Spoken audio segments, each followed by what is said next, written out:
नमस्कार दोस्तों, take printer में आपका स्वागत है। दोस्तों, आज की वीडियो है सभी मशीन के लिए, जितनी भी मशीन है लगभग सभी मशीनों के लिए है। बेसिक चीज़ें बताऊंगा। बेसिक चीज़ें इसलिए क्योंकि अभी लंबे समय तक का एक लॉकडाउन रहा है जिसमें सब ने अपनी मशीनों को बंद रखा है, तो जब वो ऑन करेंगे तो समस्या आएंगी। तो क्या क्या समस्या आएगी और समस्या आएगी तो उसका समाधान क्या कर सकते हैं, एक अनुमानित रूप से मैं आपको वो सारी चीज़ें बता सकता हूँ। तो इस वीडियो में मैं आपको वही बताऊँगा। तो आप वीडियो देखिए और समझिए कि क्या क्या चीज़ें करनी है आपको। सबसे पहले हम बात करते हैं, जैसे कोई भी एक डॉक्यू कलर का सेगमेंट उठा लेते हैं हम। फॉर एग्ज़ाम्पल 250 उठा लेते हैं, 250 डॉक्यू कलर। तो समस्या क्या होगी, जैसे कि अभी बहुत समय से मशीन बंद है, तो इसके अंदर आपको सबसे पहले जो समस्या मिलेगी वो मिलेगी मॉइस्चर की। जब आप ऑन करेंगे तो मे भी हो सकता है बहुत सारे लोगों के साथ में होगा कि डिस्प्ले नहीं आएगी, डिस्प्ले आ ही नहीं रही है, तो उसके लिए क्या करें। तो या फिर दूसरी समस्या ये भी हो सकती है कि जैसे ही ऑन किया पता चला कि कोड आ गया 42321, 42322, 42323, 42324, इस टाइप के कोड आ गए। अब इसके लिए क्या कर सकते हैं। और या तो फिर IBT बेल्ट का एरर कोड आ गया, ये भी समस्या हो सकती है। समस्या कई सारी आ सकती हैं। इसके पीछे कारण क्या है ये मैं आपको बता देता हूँ। कारण ये है इसके पीछे कि जब आपकी जो मशीन है वो एक पोजीशन में बहुत लंबे समय से खड़ी हुई है, तो उसमें जिस पोजीशन पे वो खड़ी होगी उस पोजीशन पे ब्लेड ने अपनी जगह बना ली होगी। IBT बेल्ट में क्लीनिंग असेंबली में ब्लेड होता है, ड्रम में क्लीनिंग असेंबली में ब्लेड होता है, रबर का ब्लेड होता है।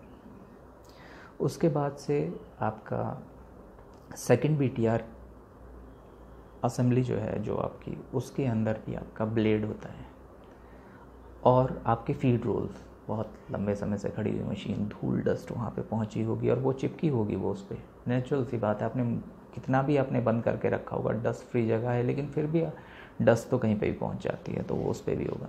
तो आपको करना क्या है, समस्या से बचने के लिए, जैसे कोड अगर आप जनरेट हो जाते हैं मशीन ऑन करने पर या डिस्प्ले नहीं आती है, तो फर्स्ट ऑफ ऑल मैं बात करता हूँ कि डिस्प्ले नहीं आती है तो सिर्फ और सिर्फ सीधा इतना काम करना है आपको। ESS बोर्ड खोलकर उसकी सारी रैम साफ़ करके और लगा दीजिए, आपकी डिस्प्ले आ जाएगी। क्योंकि रैम के कांटेक्ट नहीं बनने की वजह से आपकी डिस्प्ले नहीं आती है। ये तो हो गई भाई, आपकी डिस्प्ले नहीं आएगी तो आप रैम जो है उसकी क्लियर कर सकते हैं। मशीन मेरे पास उपलब्ध नहीं है, वरना मैं आपको बता देता कि रैम कहाँ पर होती है, लेकिन मैं अभी इस वीडियो के बाद में मैं एक वीडियो डाल दूंगा, उसके अंदर आपको पता चल जाएगा कि रैम जो होती है वो किस जगह पर होती है। दूसरी समस्या, एरर कोड, जैसे 42 से रिलेटेड जो कोड आते हैं ड्रम से रिलेटेड। अब आपको क्या करना है, जो लोग ड्रम खोलना जानते हैं, ड्रम खोल के आसानी से उसको लगा लेते हैं, नए ड्रम जो लगा सकते हैं आसानी से, वो लोग क्या करें, सिर्फ और सिर्फ अपना ड्रम खोलें, साफ़ करें, लुब्रिकेट करें दोबारा से, उसकी जो ब्लेड है उसको लुब्रिकेट करें, उसको हाथ से ही घुमाएं, उसे थोड़ी देर घुमाकर, और उसके बाद ड्रम को लगा दें। तो आपका ये 42, 321, 22, 23, 24 इस तरह की समस्या आपको नहीं आएगी। ये कोड्स आपके जनरेट नहीं होंगे, क्योंकि क्या होगा कि आपका अगर ड्रम जो है और ड्रम के जो ब्लेड जो है, ड्रम और ब्लेड जो है वो जाम हो गया होगा एक पोजीशन पे। तो जब वो ड्राइव, जब जैसे ही आप ऑन करोगे तो ड्राइव जब घूमेगी तो वो उसे घुमा नहीं पाएगी, प्रेशर जब बहुत ज़्यादा लगेगा, और जब वो प्रेशर लगेगा तो मशीन एरर कोड जनरेट कर देगी। अब हम आते हैं तीसरी समस्या पे। तीसरी समस्या IBT बेल्ट की। अब जब आपकी IBT बेल्ट एक ही उस पे कंडीशन पे खड़ी हुई है तो ब्लेड का निशान एक साइड पे ज़रूर बन गया होगा, क्योंकि ब्लेड बिल्कुल IBT बेल्ट से चिपका रहता है, क्योंकि वो घूम के आता है तो क्लीनिंग करके ही आता है, तो वो बिल्कुल चिपका होगा। तो आपको सबसे पहले IBT बेल्ट में से अपनी क्लीनिंग असेंबली को निकाल के उसके ब्लेड को साफ़ करके लुब्रिकेट करके टोनर लगा लीजिएगा। नहीं है, टोनर नहीं लगाना चाहते हैं तो पाउडर लगा लीजिएगा।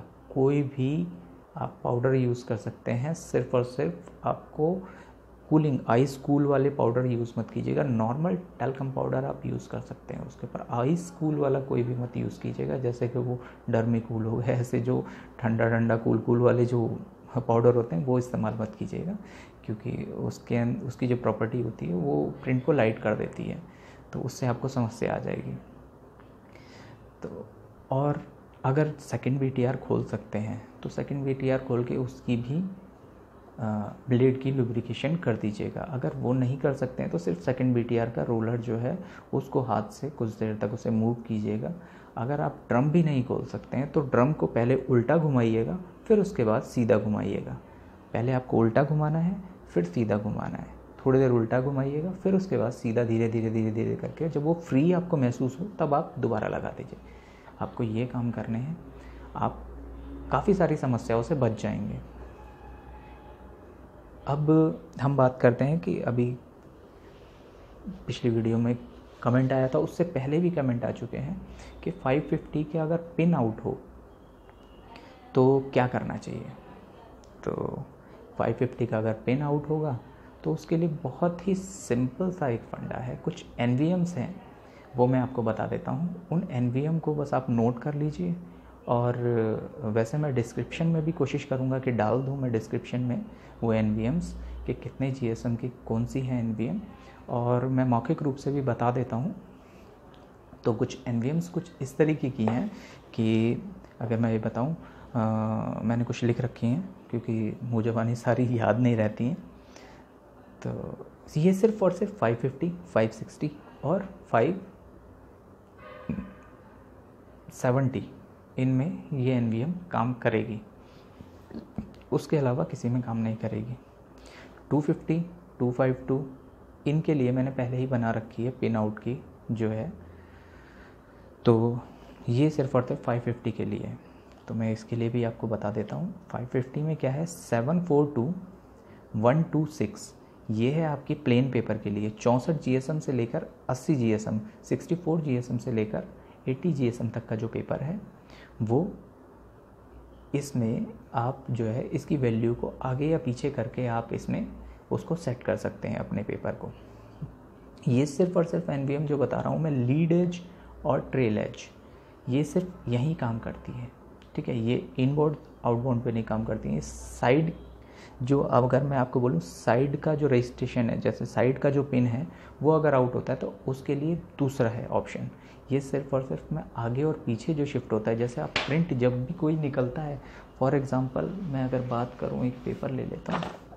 अगर ये पेपर है तो अगर इसके ऊपर ये आपने बाईपास में रखा है ऐसे, और ये निकल के बाहर आया, निकलने के बाद से आपका ये बॉक्स बना हुआ है, पिन है।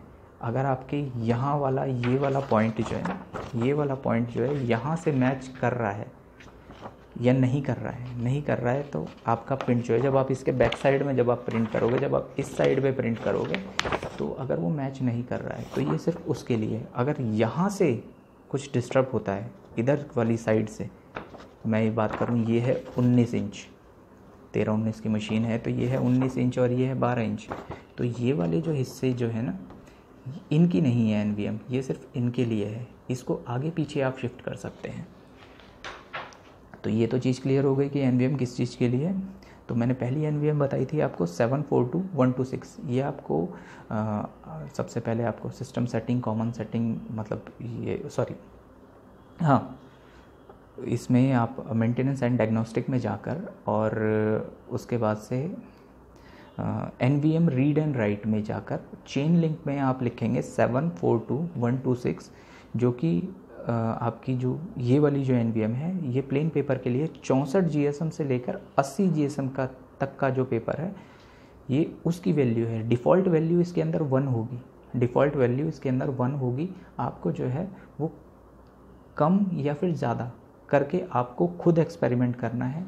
मैं इसके लिए सटीक आपको नहीं बता पाऊँगा कि आपको वैल्यू इतनी ही करनी है। आप उसे कम करके देखिएगा तो आपको पता चल जाएगा कि मेरा प्रिंट आगे जब भाग रहा है या फिर पीछे की तरफ भाग रहा है, तो आपको क्लियर हो जाएगा। ये फर्स्ट साइड की है, सेकंड साइड की नहीं है, फर्स्ट साइड की है। लेकिन जब आप एक साइड सेट कर लोगे तो सेकंड साइड भी आसानी से सेट कर लोगे।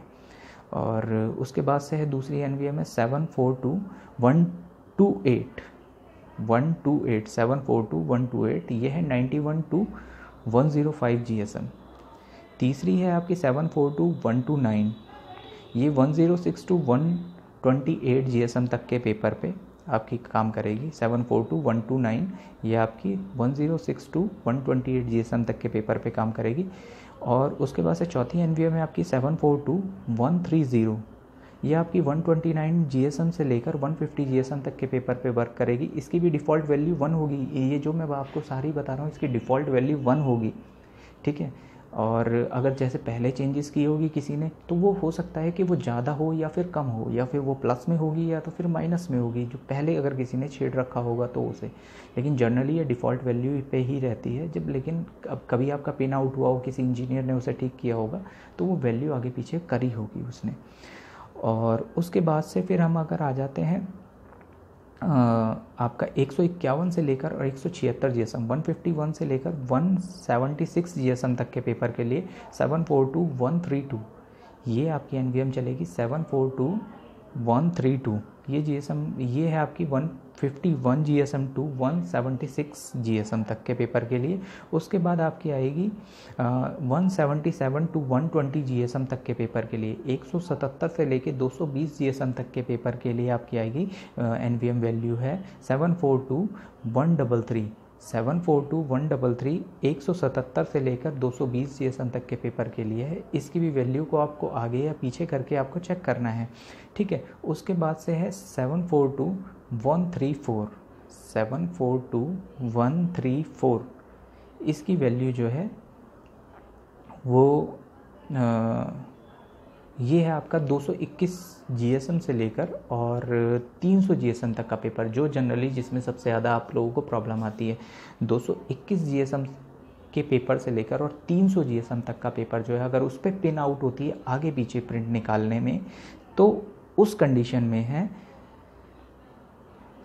742134, 742134, और ये 121 GSM से लेकर 300 GSM तक है, जिसकी डिफ़ॉल्ट वैल्यू 1 होगी। इसमें आपको आगे और पीछे करके आपको चेक करना है। जैसे -10 जा सकते हैं, -10 की जगह फिर आप अगर आगे बढ़ना चाहते हैं तो +10 तक आप जा सकते हैं। -10 से +10 मतलब आपके हाथ में बीच में 20 का रेशियो है पूरा, ठीक है। अब हम एक चीज़ और मैं आपको क्लियर कर देता हूँ, एक छोटी सी चीज़ और बता देता हूँ।